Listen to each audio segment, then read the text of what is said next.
Assalamualaikum warahmatullahi wabarakatuh. Hasan Da'i Al-Qadim Al-Nafsi, Ismi Kamil dia Abiyah, Tuna Dunani dia, NIM A1B321041. Bismillahirrahmanirrahim. An Abi Ghadir Madi Abdillah bi Umaro Khadibi radhiyallahu anhu fa'lan. Sami'tu Rasulullah sallallahu alaihi wasallam haku buniya islamu alal qamsi sahadatu an ala ilaha illallah wa anna muhammadur rasulullah wa iqa'u sholati wa ikta'u ikroti wa hajju baiti wa saumu Ramadan. Dari Abdurrahman Abdullah bin Umar bin Khattab radhiyallahu anhu, dia berkata, saya mendengar Rasulullah sallallahu alaihi wasallam bersaksi bahwa tiada Tuhan selain Allah, bahwa Nabi Muhammad utusan Allah, menegakkan sholat, menunaikan zakat, melaksanakan haji, puasa Ramadan. Riwayat At-Tirmizi dan Muslim. Kandungan hadis, Rasulullah Shallallahu Alaihi Wasallam menyamakan Islam dengan bangunan yang kokoh dan di atas tiang yang kuat. Dan yang kedua, pernyataan tentang keesaan Allah dan keberadaannya, membenarkan kenabian Muhammad Sallallahu Alaihi Wasallam merupakan hal yang paling mendasar dibanding rukun-rukun yang lainnya. Yang terakhir, wajibnya menunaikan ibadah haji dan puasa Ramadan bagi setiap muslim. Islam adalah akidah dan amal perbuatan tidak bermanfaat, amal tanpa iman, demikian juga dengan bermanfaat iman tanpa amal. Dan hadis kedua, an Abi Ruqayyatan Tami dari wasiyallah anhu an ana Abi sallallahu alaihi wasallam dainun nasihaku fayunalinal kola lihi wali kita bihi wali rasulillah wala immatil mu'limin na wa alal ammatihim. Abu Ruqayyah Tamim ad-Dari radhiyallahu anhu, sesungguhnya Rasulullah Shallallahu alaihi wasallam bersabda, agama adalah nasihat. Kami berkata, kepada siapa? Beliau bersabda, kepada Allah, kitabnya, rasulnya, dan kepada pemimpin kaum muslimin dan rakyatnya. Di kandungan hadis tersebut dikatakan, agama Islam berdiri tegak di atas upaya yang saling menasihati, maka harus selalu saling menasihati di antara masing-masing individu muslim. Dan yang kedua, dijelaskan nasihat wajib dilakukan sesuai kemampuan. Di sana adalah nasihat diungkapkan dan menyeluruh berupa keinginan dan mengucapkan semua kebaikan. Dan hadis yang ketiga, an Abi Darjudu Nijuna Data wa Abi Andiro Mani Uda Abaili radhiyallahu anhu an Rasulullah sallallahu alaihi wasallam ittaqullah hal suma unta wa an isainal hasanatan malhuwa wa kholikinna sahulillah hasanin. Dan artinya,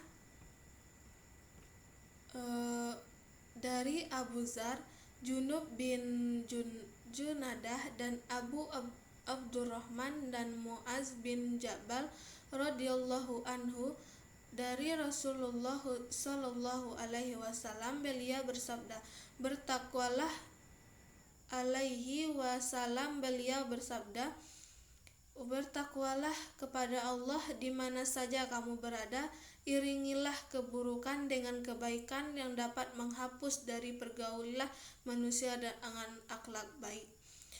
Riwayat Tirmizi, dia berkata hadisnya hasan dan sebagai cetakan dikatakan hasan sahih.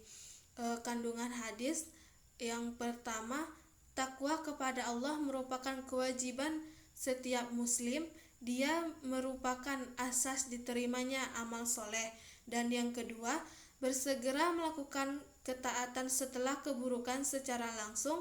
Dan yang ketiga, bersungguh-sungguh menghias diri dengan akhlak mulia.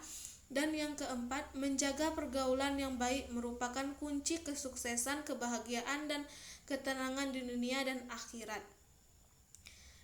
Dan hadis yang keempat, an Abi Mau'udi Kutbatan Amri Ansari Baidir wa radhiyallahu anhu qala Rasulullah sallallahu alaihi wasallam, inna mimma adraka nasu min kalami nubaiti ula iza lam tastahi fasna ma sitas.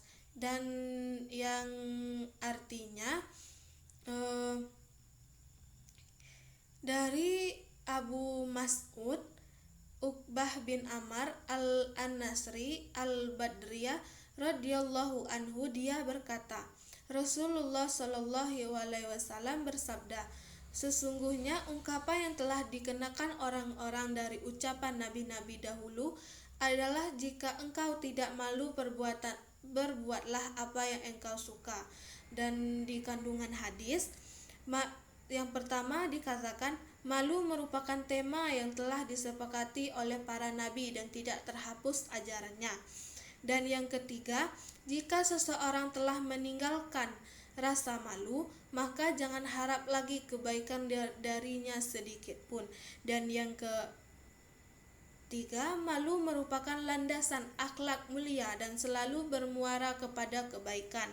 Dan yang keempat, rasa malu merupakan perilaku yang dapat dibentuk. Maka setiap orang yang memiliki tanggung jawab hendaknya memperhatikan bimbingan terhadap mereka yang menjadi tanggung jawab.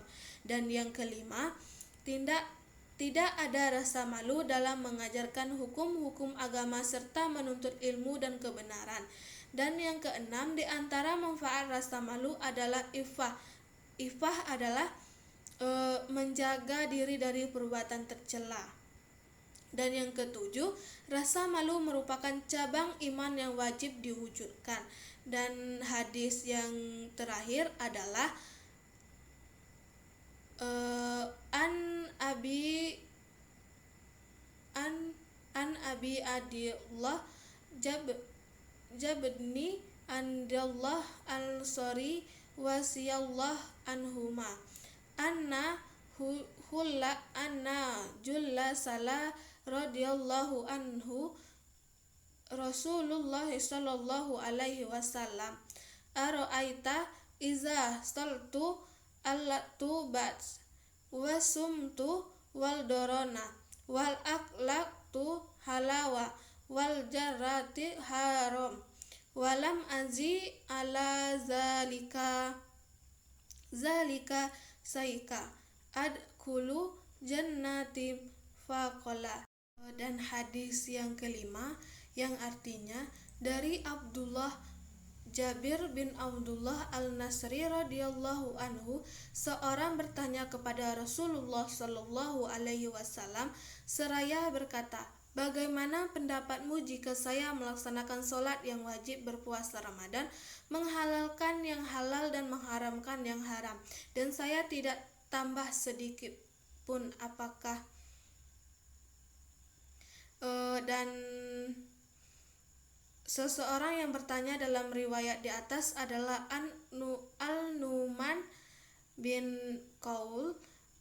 Yang kandungan hadis yang pertama dikatakan, setiap muslim dituntut untuk bertanya kepada ulama tentang syariah Islam, tentang kewajiban dan apa yang dihalalkan dan apa yang diharamkan bagi jika hal tersebut tidak diketahuinya.